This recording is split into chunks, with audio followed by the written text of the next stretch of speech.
medicament. So they undergo rapid dissolution. Then coming to the tablet formulation. Okay, these are fine particles and molded into granules. Okay? Into granules whose surface area is smaller than the fine particles. So here formulation, during the formulation tablet, the fine particle, okay, they are made into granules. Okay, so if it is a small particle, if you pack a small particle in the tablet which has large surface area when compared to the granules, because each and every particle they have surface area. Granule is nothing but 10 or 15 particles they join together to make a granules. The surface area comparatively decreases. The surface area is smaller than the fine particle. So the compression of these granules, again we are just made the particle into granules, again with the compression which made further the reduction of surface area. So the tablet, to elicit its effect, to produce its effect, that need to disintegrate into granule, finally into fine particle first. So when we are making tablet, the fine particle is made into granules and the granule is compressed into tablet. Okay, so small particle which has a large surface area comparatively, when it is compressed, again the surface area will be reduced. So the tablet, if you want to produce the effect, that has to first disintegrate into granules and then into fine powder, and it is absorbed into the and it is solubilized, so fine particles, and it is absorbed into the circulation to be solubilized.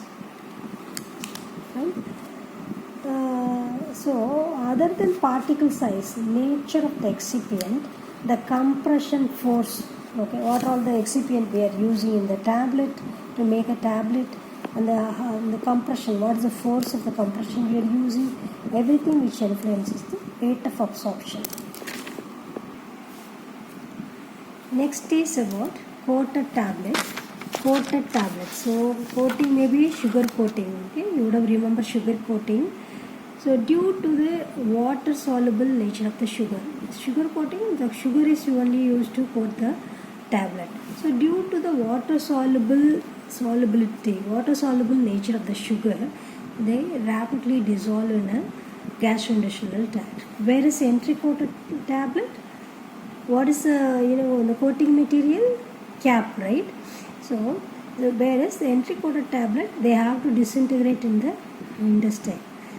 So they disintegrate only in the intestine because the substances used for this, so the entry coated tablet, they will dissolve only in the intestine because the substances used for the entry coated tablet, they resist to dissolve in the gastric fluid, okay, which allows the drug to dissolve only in the intestine. That is, so the entry coated tablet, they dissolve only in the intestine because the coated material we are using in the entry coated tablet, which resists the dissolution of the drug in the gastrointestinal tract. So which allows the dissolution only in the intestine. Hence, the substances, the tablet which requires relatively long time when compared to the coated tablet, these entry coated tablet, they requires a long time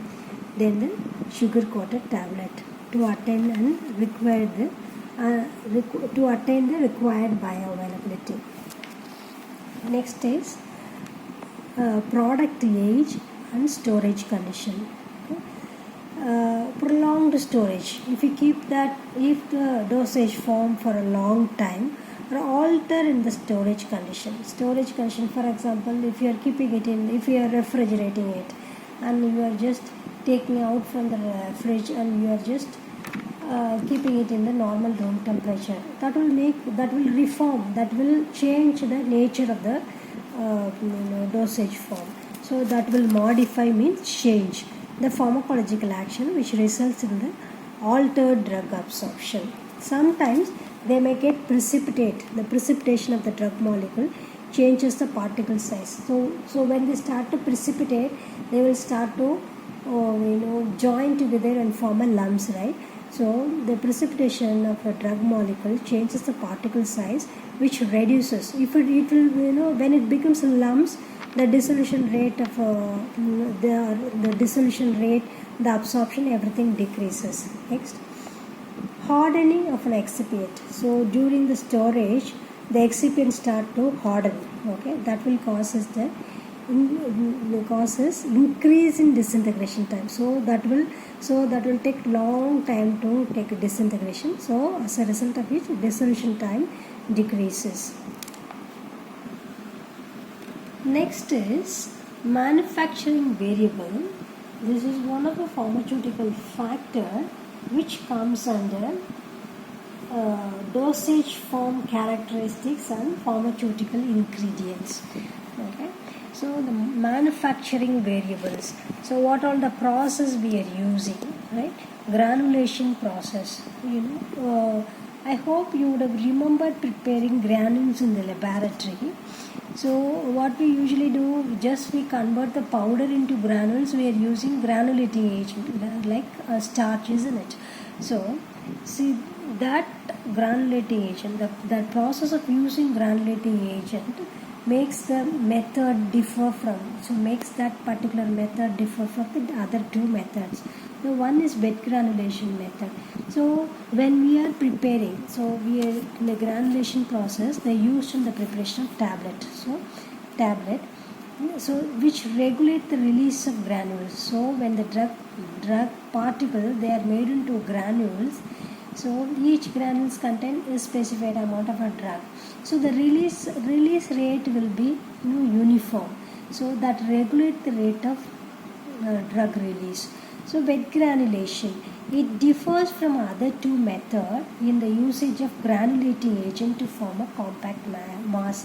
So we convert the powder form into a compact mass by using starch.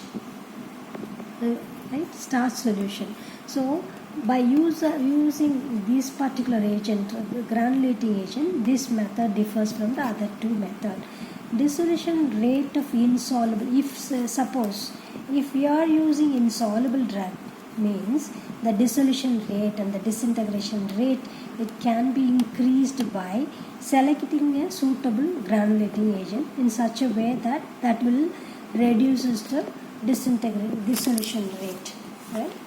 So the second one is wet granulation, the second one is dry granulation. Dry granulation, what we usually do, we'll just initially convert the powder into a compact mass. Here we are not using any granulating agent, just by using water, we are just converting them into a compact mass, and then we are screening, we are passing it through the sieve to form a uniform size granules. So the prolonged compression rate. So what we do, we are preparing a compact mass out of this powder, right? And then after we are getting this, we are passing it through the sieve to get a granules. These granules then pass through the machine to prepare some tablets, right? So we are using compression to make the granules, to make the tablet out of granules, right? The prolonged compression, for example, it will take only few seconds to compress the granules into tablet, but if it takes more than few minutes, that is prolonged compression rate, that will result in the hard tablet. So if he uses a prolonged compression, if he uses few more minutes for the compression, then we will end up having hard tablet that will have a poor disintegration rate. Then direct compression. Next one is direct. First one is wet granulation, dry granulation. Next, direct compression. Direct compression, that this is the simplest method, okay. Simplest method of no other granulation technique, all simplest method of all granulation technique, because it doesn't involve any most of the processing steps. So this is very simple method. So the dissolution rate of the tablet prepared by this method, okay.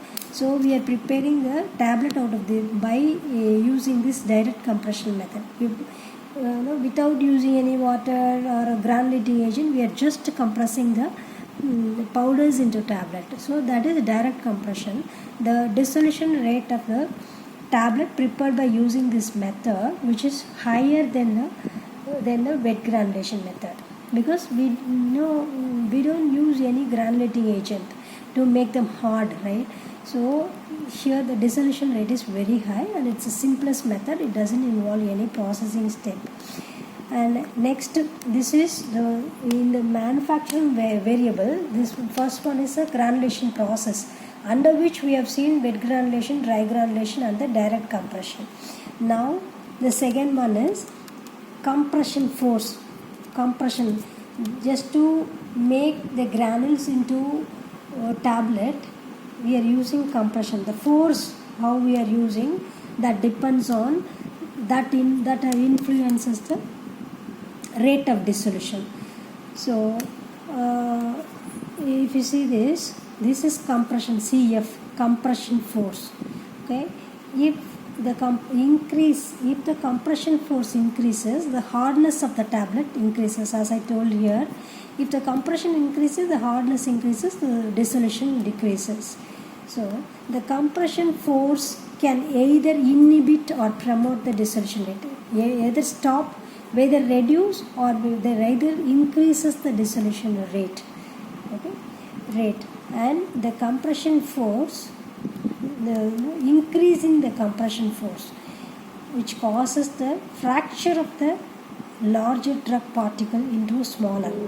So if you are using compression force, excess compression force, which causes the fracture of, which break the larger drug particle into a smaller one, and which converts the spherical granule into a disc shape, and which increases increasing the surface area of the particle, and increasing the surface area of the particle and the rate of dissolution.